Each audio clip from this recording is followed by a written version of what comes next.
And Flight 1549 initially, like all those other flights for so long, was completely routine and unremarkable for the first 100 seconds. But this very suddenly, and I was aware of it at the time, became the worst day of my life.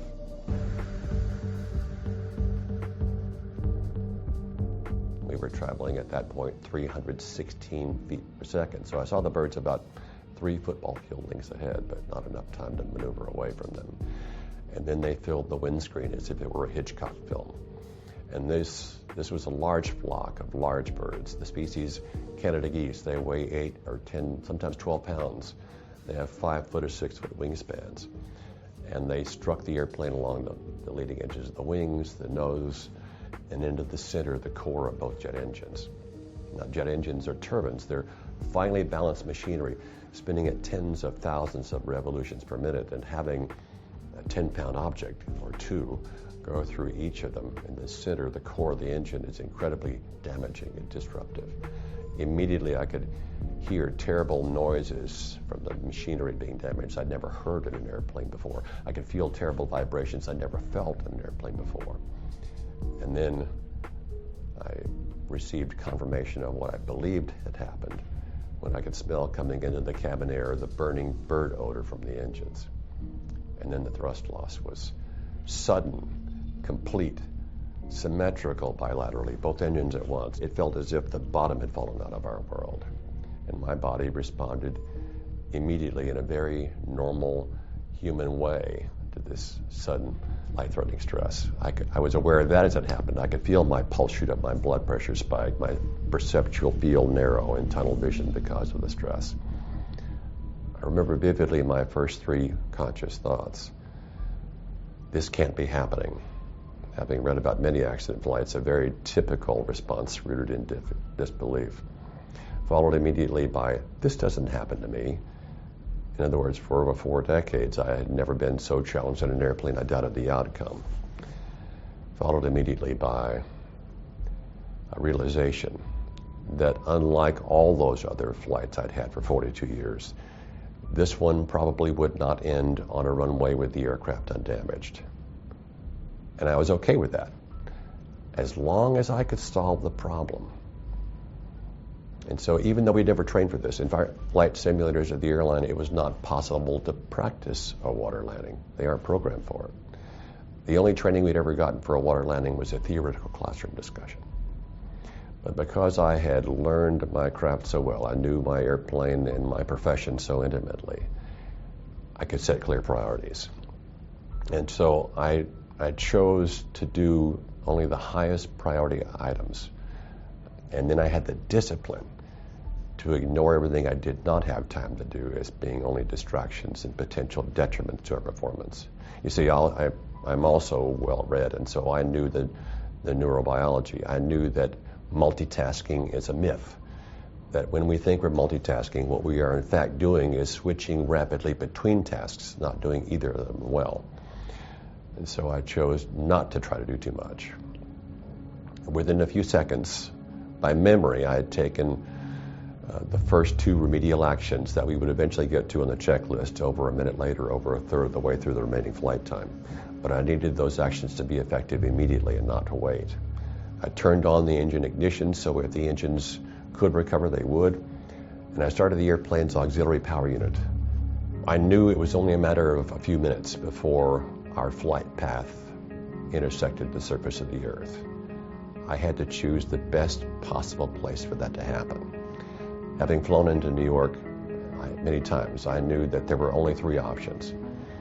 There were only 2 runways that might be reachable. It turned out with reaction time they were not. And the only other place in the entire New York metro area, one of the most densely developed areas on the planet where it might be possible to even try landing a large jet airliner, would be the Hudson River. I suspected early on that's where we would end up, but I knew I had to try to consider at least returning to a runway if it was possible. I took control of the aircraft, made one distress call, worked with the air traffic controller, considered returning to LaGuardia, decided it was unreachable, considered trying to reach the Teterboro Airport in New Jersey across the river, decided that was not reachable either. And I told the controller we're going to be nuts. And he told me later he was shocked, in disbelief. And he assumed that by choosing that path, that we would all perish. And it was an agonizing 45 minutes until he found out that everyone had survived. Our first officer, Jeff Skiles, couldn't have had a better colleague that day or since. In a situation where the time pressure and the workload were so intense, we didn't have time even to talk about what had happened and what we should do about it. He and I were able to collaborate wordlessly by knowing intuitively in this developing crisis what we should do to help the other based on our own long experience. Had Jeff not also had 20,000 hours of flying time like I did, had he not been a captain before, had he not been so experienced, he wouldn't have known either to do that or how to do that. So he made an important suggestion at several points in the flight. He was silently cheering me on as I made each decision, but ready to intervene to check my performance if he thought I was making an error. I had a chance to make only one announcement in the cabin, and before I made what I knew would be the most important PA announcement of my life, I took what was probably an extravagant amount of time, 3 or 4 seconds, to choose my words very carefully before I spoke. I wanted to sound confident, not agitated, because I knew that courage can be contagious. And I chose specific words for specific reasons. Fortunately, we have the advantage of having a very well-defined and very concise aviation vocabulary in which there are certain single words that are rich with meaning. Brace is such a word. It signals to the cabin crew, the flight attendants, that an emergency landing is imminent and that they should help the passengers avoid injury during the landing so they'll be able to evacuate by shouting their commands to the passengers. And in the spur of the moment, I chose another word to give the passengers and crew in the cabin alike a vivid image, a word picture of what to expect, that without engine thrust, we were using gravity to provide the forward motion of the airplane. We were descending the equivalent in a hotel elevator, descending at 2 floors per second. So I knew it was going to be a hard landing. I just didn't know how hard because Jeff and I had never practiced this before. So I chose the word impact to give them that vivid image. I said, this is the captain, brace for impact. And immediately, even through that armored cockpit door, I could hear the 2 flight attendants in front, Donna and Sheila, and I'm sure Doreen in the back was doing the same, begin shouting their commands in unison to the passengers. Brace, brace, brace, heads down, stay down. Hearing those words that day encouraged me. It comforted me to know that by saying the few words I had, but choosing the right words, I had literally gotten my crew on the same page. And that if I could find a way to deliver this aircraft to the surface intact, it would float long enough for the flight attendants to evacuate the passengers and for New York Waterway to send their ferries to pick us out of the water. And that was critically important on such a cold day. The air temperature was 21, the water about 38. Right before the landing, I asked Jeff Skiles a question. I said, got any ideas? Now, some think that was a flippant remark, but it was not at all. It was just an indication of how deeply internalized these team skills are that I used to teach. I was saying to him, and he understood in context exactly what I meant, I've done everything I can think of that can help us. Are there any other actions that we can take that you can think of that would help us succeed even by a fraction? And Jeff's answer was, actually not. And he answered just like that. Not at all because he was being insouciant or not because he was resigned to an ineluctable fate. Far from it, we were fighting to save every life to the very end. He answered that way because he knew we'd done all we could.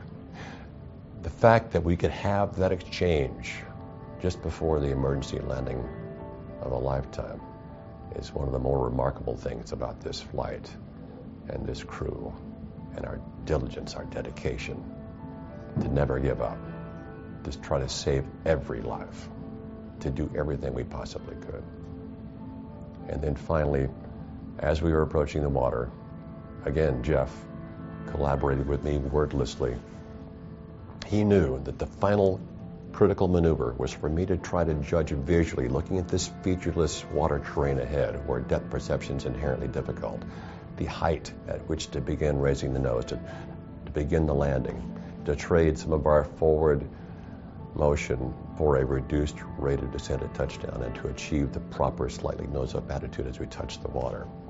So Jeff began to call out to me airspeed and altitude as I was looking at the water ahead to help me judge that critical height. And we were coming down so rapidly, if I misjudged it even by a fraction, we might start too soon and get too slow and hit hard, or start too late and descend into the water too rapidly in the wrong attitude. As we hit hard, but the deceleration while rapid was uniform. And based upon the forces that Jeff and I felt in the cockpit as we slowed to the stop, it was obvious that the airplane was intact, it was stable, it was floating, and people were probably still okay at that point. And in the most amazing coincidence, Jeff and I turned to each other at that moment